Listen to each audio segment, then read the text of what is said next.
everyone, and welcome to Take Two Radio Junior. I'm Pam, your host, and this is episode 15. I really don't know where the time has gone and how we got to be at episode 15 already, but yay for us. I hope you've enjoyed the previous 14 shows. And kids out there, I hope you've enjoyed the weekend and the summer, because I know you're going back to school soon. I think some of you guys start tomorrow, so get a lot of rest, take a shower, eat a good meal, and have your brain and body ready for tomorrow. But tonight, I'd like to announce that my guest is a producer for Fox TV, and he's joining me to read one of his favorite children's stories called The Giving Tree, written by Shel-Silverstein, if I can say her name correctly. And my special guest is Dave-Abbitt. So welcome, Dave. Hello, how are you, Pam? I'm doing well now. Everything's going good. Yay. Good. Glad to hear it. Me too. It's so weird talking to you like this over the phone. I mean, because, I've listened to how many millions of your periscopes and your bedtime stories, and here we are talking kind of face-to-face now. Yeah, it is. It's definitely one-on-one. You've got me all to yourself. Yeah. Yeah. Well, I thank you for that. I thank you for joining You're me welcome. today. My pleasure. Why don't you go ahead and give our listeners just a little bit of a background about who you are and what you do? I am a native Los Angelino, born and raised in the city here. I actually grew up in the Valley, an area called the Valley, and sun-kissed and just a regular guy. I worked in the film and television industry for my entire life, just about. And I'm actually an executive at Fox 21. I'm not a producer for Fox 21. I'm a production executive there. Thank you for correcting me. No problem. But I also write. I write and teach acting. And I have a wonderful wife, and I have a grown son, and I have two beautiful dogs and one really lovely cat. Oh, you have a cat too. I remember seeing the dogs, but I didn't know you had a cat. Do they all get along? She's big. They do get along. They get a little bit jealous of each other, but they generally get along. Yeah, I think that's normal. When one gets attention, they all want attention too. So that works the same way with animals. It's true, and we actually made the mistake of naming one of our dogs Diva, which is never a good idea. Never name your animal what you don't want the animal to be. That's a good tip for the future, everybody. Name your cat like Calm Kitty, or name your dog like Peaceful. Name your dog No Barky Jones. I should have named Diva No Barky Jones, but instead I named her Diva. Silly me. I should have known better. Yeah. Well, maybe that's worked out that way for you, but I have two Yorkies, and one's name is Jax, and the other one's name is Alexis. And they're completely different from each other, but they don't, their names don't do anything, don't enhance any bad behaviors. They just do those on their own. Yeah, well, some dogs are like that. Are they both boys, or well, I guess Alexis is probably a girl, but what about Jax? Is Jax a boy? Yes, Jax is a boy. Yeah, it's always a good idea to have one boy and one girl. We have two girl doggies, and they love to compete with each other. Oh, definitely. So always better to have a boy and a girl. But then again, too, and I'm not sure that you're aware of this, but when you have a male and a female, they're still territorial, and the female is going to win every time. So, well, you can imagine what it's like having two females then, where they're constantly both trying to win. Yeah, exactly. They get along. They have a love-hate relationship. They get along great until we start giving one of them attention, and then the other one just gets all up about it, and it's a rambunctious household. Definitely, I can imagine. Cellular creatures walking around. Is the cat a female or a male? The cat is a female. Yeah, she's a beautiful female. black cat. Yeah. Wow. Yeah, and we did have, I'm the only boy in the house. We used to have 2 other cats, but unfortunately they've both passed away over the last couple of years, but they were both boys. So, and now I'm the only one left. The only male left in the house. Yeah. So, and you know what? It's the complete opposite for me, except for my girl dog. I'm surrounded by boys. I have 4 children. 3 are boys, 1 a girl. Yeah. Oh my God, that's a lot. Yeah. That's a full house. Yeah, not so much anymore. Just my youngest son lives here with us now, but the other ones have moved out. Came back a couple times, but they've moved out hopefully for good this time. I don't mind them visiting, but you know. Hopefully for good this time. Every parent's siren song. Please leave for good this time. Somebody should write a song about that. Yeah, I know. Some country singer should write a song about that. And there probably is a song about that too. You never There know. You'll have is. to look. Try to Google it. You know. Google. Oh, there's a novel idea. There's actually a really terrific website called Let Me Google That For You. So whenever, and I have a friend who's particularly snarky and who I adore, and anytime I say, he mentions something, some reference to me I don't know, I say, what is that? And then he sends me a link to Let Me Google That For You. Oh. That's great. Just send me a link to what you're talking about. Yeah. That's so cute.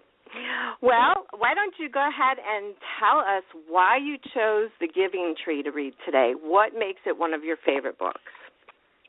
Well, I love Shel-Silverstein. Shel was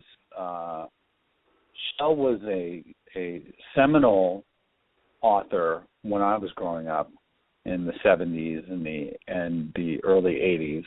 And unfortunately, he passed away, I don't know, maybe about 10 years ago. I should have Googled Shel-Silverstein before coming on the show. But he wrote all sorts of wonderful, wonderful books, and I highly recommend that everybody check him out if you don't know his work already. He was humongously popular and just a terrific writer of stories, both children's and adult stories. So, he used to be a contributing author for several magazines. I think he contributed to Rolling Stone at one point and some other magazines, and he was a really, really smart guy. And The Giving Tree is one of my favorites. My mother used to read this to me, and then, somebody on Periscope, and I can't remember who, but someone asked me, I think it was a user named Acoustic Kitty, asked me to read The Giving Tree on one of my bedtime story Periscopes. And I thought, instead of reading it there, Pam's asked me to come on her show, and this would be a perfect place to read this short story. Well, I thank you for that. It's my pleasure. It's a poem? Yeah? It is. It's actually written in the way that the lines are split. It's more like a poem, but it's a wonderful story. Well, I have to ask you this question because you've mentioned it quite a few times on Periscope. Will you be able to read the story to our listeners without crying? We'll see. Good question. We'll see. I hope I can get through this. Yeah, I'm going to do my best, Pam. I'll do my game best. The real question, Pam, is will I be able to read the story without you crying? That's the real question. Okay. Well, we'll see on that one, too. All right. Fair enough. All right. So here's your chance. Go ahead and start the story for our listeners, please. Very good. All right. So this is The Giving Tree by Shel-Silverstein. Once there was a tree, and she loved a little boy. And every day the boy would come, and he would gather her leaves and make them into crowns and play king of the forest. He would climb up her trunk and swing from her branches and eat apples, and they would play hide-and-go-seek. And when he was tired, he would sleep in her shade. And the boy loved the tree very much. And the tree was happy. But time went by, and the boy grew older, and the tree was often alone. Then one day, the boy came to the tree, and the tree said, "Come, boy, come and climb up my trunk and swing from my branches and eat apples and play in my shade and be happy." "I'm too big to climb and play," said the boy. "I want to buy things and have fun. I want some money." "I'm sorry," said the tree, "but I have no money. I only have leaves and apples. Take my apples, boy, and sell them in the city. Then you will have money and you will be happy."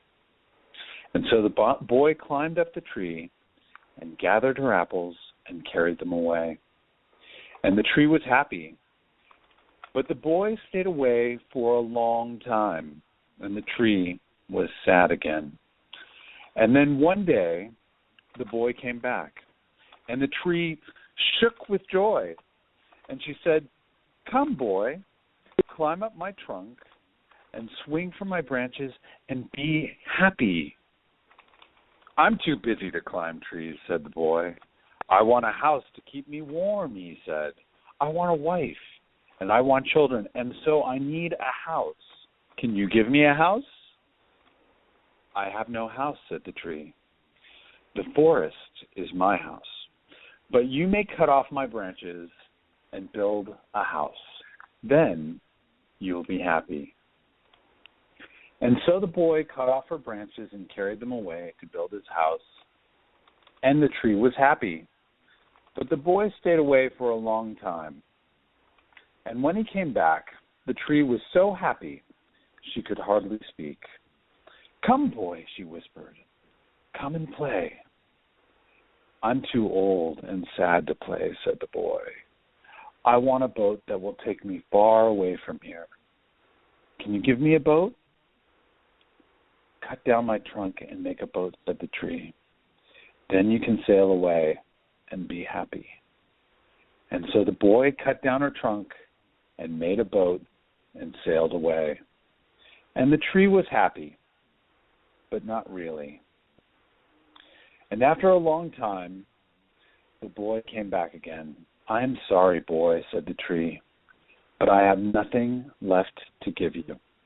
My apples are gone. My teeth are too weak for apples," said the boy. "My branches are gone," said the tree. "You cannot swing on them." "I am too old to swing on branches," said the boy. "My trunk is gone," said the tree. "You cannot climb." "I am too tired to climb," said the boy. "I am sorry," sighed the tree. "I wish that I could give you something, but I have nothing left. I'm just an old stump. I am sorry." "I don't need very much now," said the boy. "Just a quiet place to sit and rest. I am very tired." "Well," said the tree, straightening herself up as much as she could. "Well, an old stump is good for sitting and resting. Come, boy, sit down and rest." And the boy did, and the tree was happy. The end. Wow. Now I see why that's one of your favorite stories and why you want to cry when you read it. I mean, I'm seriously choked up by that. I mean, that was beautiful.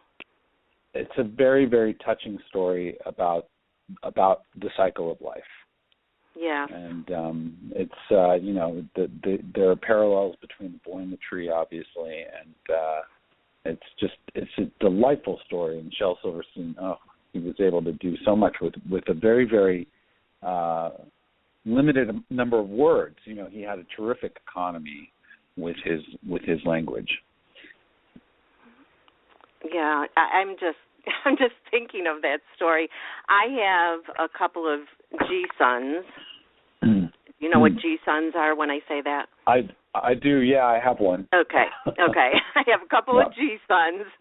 Yep. As a matter of fact, are here today, and that would be a story I would definitely read to them. They're 5 and 6 years old now, and not sure that they would get the the gist of what it was about, but it's still a great story to read to a child because you can talk to them about it and explain, how they have common areas and that. And as they get older, they'll understand more. And that's just a great story to keep passing on generation to generation. Yeah, that's what Shel was really good at. He was really, really good at, like I said, his stories sound like children's stories, but they're for children and adults. Mm-hmm. And, kids don't understand the underlying symbolism or they may not get the meaning of it. It's just a very nice story. It's very nice that the meter is very nice and it reads very gently. And it's a perfect bedtime story. But for adults, there's something a little bit deeper there. And that's, those are my favorite kinds of stories, when you can find, a good example of that is like the movie, the original Willy Wonka and the Chocolate Factory, with Gene mm-hmm. Wilder. Like, it's just this great, it looks like a kid's movie, right? I mean, it's got all the trappings of a children's movie. But when you watch it as an adult, there's all this really pretty, there's a lot of adult stuff going on, and there's even a lot of adult language going on that kind of goes over kids' heads. Right. Yeah, but it's great for kids of all ages, so to speak. So that's one of the reasons I like Shel's work. Yeah, definitely. And there's quite a few movies out there that, to me, are great for children that I grew up with, but as an adult, mm-hmm. I enjoy them more, and for different mm-hmm. reasons, and also mm-hmm. to remember, things as a child and sitting with the family and watching TV and watching one movie together, only one TV set in the house. And, it's not like today where everybody's in a different room and on their phones, on their TVs, doing whatever. And you just sat together as a family and watched something that you all enjoyed. I have to tell you a story, Pam. Last night I went out to dinner. It was my mother and her partner, and then there were two other people with us, and we were, 5 adults sitting at a dinner table. It was actually a birthday dinner at a restaurant. And at one point toward the end of the meal, 4 of us were on our phones. It's really fascinating. I looked up and I said, 4 out of 5 people at this table are looking at their phones right now and not talking to each other. And the 5th one was just in there. It was just remarkable. I was like, oh my God. Yeah, you know what? I've had, when my other kids lived here, I can't even tell you how many times that they text me from another room. Yeah. So I understand that really well. And these days you kind of just, you don't even think about it. You just do it. And us as adults have grown to be that way as well. The kids have grown up doing it, and the adults have changed their way of doing things. And I find it kind of sad, and that's why I like to do this show, because it's a family show. It's like getting back to the old days when they used to, gather around the radio and listen to their favorite radio shows and that. And you did that as a family, and that's why I do this show. Well, I think that's wonderful. And, there's something very kind of ironic, though, in that, this family show that is kind of a throwback is being streamed. It is on the Internet. So there's that kind of dynamic of the old and new. And somebody today, and I did a Periscope this morning, and someone was bemoaning change. LA, my hometown right now is changing really, really fast. There's a lot of construction going on, and the makeup of the physical makeup of the landscape is really shifting at an accelerated rate over the last 5 to 10 years. For the longest time, LA was really pretty. It really didn't change a lot for maybe in my first 30 years I've lived here. But I'd say about 10 years ago, things really started to turbo change. And somebody was like, I wish things wouldn't change. But, you can't get around it. Change is constant, and technology is ever advancing, and, we can't be Luddites. We have to move forward. So we must adapt, as it were. This is true, and I can say this even about my own grandmother, who is like probably 90. I don't even remember because I lose track of her birth dates, her age, because I don't want to think of my own. So, right. but you know, she's gotten onto the internet and she's done some things on there as well, and so I almost think that we live in two different worlds. For the people that don't use the internet, you know, they're in one world, and the people that use the internet are in another world. And it's nice when you can combine them sometimes. So, you know, the grandchildren will go over by the grandma's house and, you know, say, hey, let me show you this, Grandma, or whatever. So that's the only way that comes together, I think, in some cases. Yeah, it's true. It's true. So I'm going to be adding that book that you just read, The Giving Tree, to our children's author section. So for our listeners out there, be sure to check out take2radiojunior.com. That's with the number 2. And you'll see the children's author section with all the previous guests that I've had on who have been children's authors and read their books live on the air. And I will add this one to it and where you can purchase it and that. And, Dave, why don't you share with our listeners a couple of your other favorite authors? Sure. Well, I recently discovered Gordon Dioxide, who wrote this really, really cute book. This is a book that was initially published in 2011, and I think he's only publishing it. You can get the book online. I don't know if you can find it on Amazon, but he has a website at www. And by the way, I am not Gordon Dioxide, nor do I know the man, but I will chauffeur him simply because I think he's really terrific.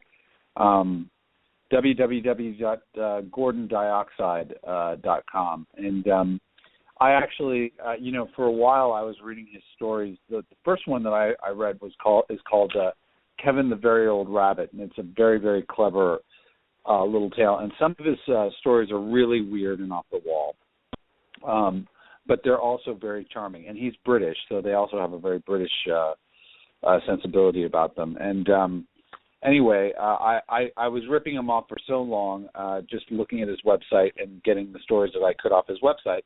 And, I'm a big fan and a believer in supporting artists. And so I actually did go on to buy his book. So, go check out Gordon Dioxide. He's really clever. I'm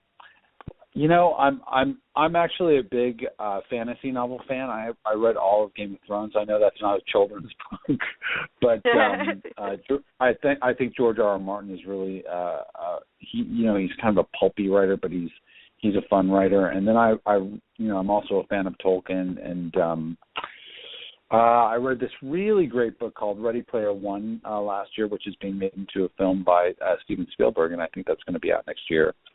And that's a science fiction title. And I'm currently reading a book called The Confederacy of Dunces, which is a very, very funny metaphorical tale.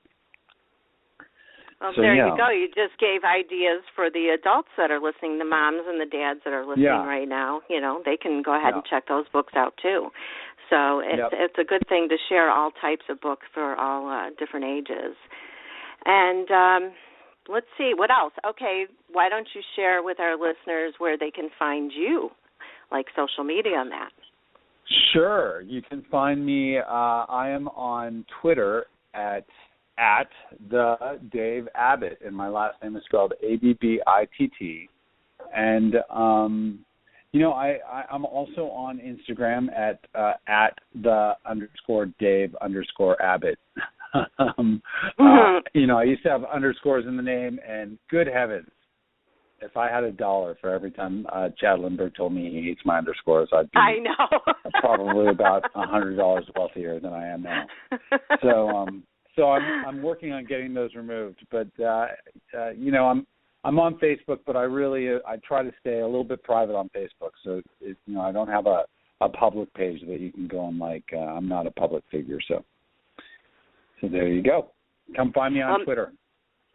Yeah, and maybe one of these days, if you feel like it, you can do a Facebook and just put all your different books on there that you read on Periscope. That would be a good place for them to find that, you know? Yeah. And any new TV programs or movies or something that you're working on, and you can help promote it that way. Of course, you know, because everybody doesn't do Twitter, so there's a lot of Facebook users. Yeah, I hear that. It's weird. You know, Facebook, I've been on it for about 6 years, and I still don't think I quite know how to use it properly. So I'm still figuring it out. I don't know if I want to make that big of an investment, but we'll see. Well, the thing is, Facebook keeps changing things, too, believe me. There's a lot of us that get really irritated with, here we go again, change. But we have to accept it if that's what we want to do. So I'm going to go ahead and let you go. I want to thank you very, very much for joining me today. And one thing I have as a suggestion is that you are so wonderful at reading these books. You're obviously very smart. You're a writer. When are you going to write your own book? Well, you know, I did write a children's book, and it was so awful that I shelved it indefinitely.